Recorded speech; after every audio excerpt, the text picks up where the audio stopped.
Global Ethics Corner from the Carnegie Council. 20 years ago, South Africa was just emerging from apartheid, a brutal system of racial segregation. With Nelson Mandela as its democratically elected president and a new constitution, the so-called Rainbow Nation seemed ready to bury its bleak history of violent oppression. A modern, prosperous, and democratic South Africa seemed poised to lead the African continent into a new era. This wave of optimism crested in 2010 when South Africa hosted the FIFA World Cup. To many, it seemed that South Africa had finally shed the psychological burden of its grim past. But a recent series of violent confrontations between the police and striking mine workers has exposed the bitter divisions below the surface of South African society. South Africa has been a leading supplier of precious metals and diamonds since the mid-19th century.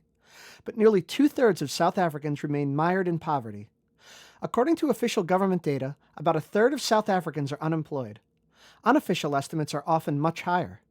This has led to increasingly violent social unrest.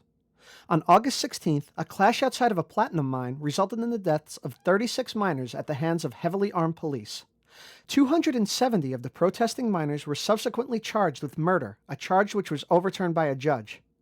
President Jacob Zuma, a favorite of the nation's powerful coalition of trade unions, now finds himself trying to mediate a conflict between the white-owned mining industry, the largely white police force, and a South African public that is 80% black, and has a long memory of the power of the state being used against the people. What do you think? Can South Africa remain a peaceful and prosperous example for the rest of Africa? Or were the post-racial dreams of the 1990s a false promise?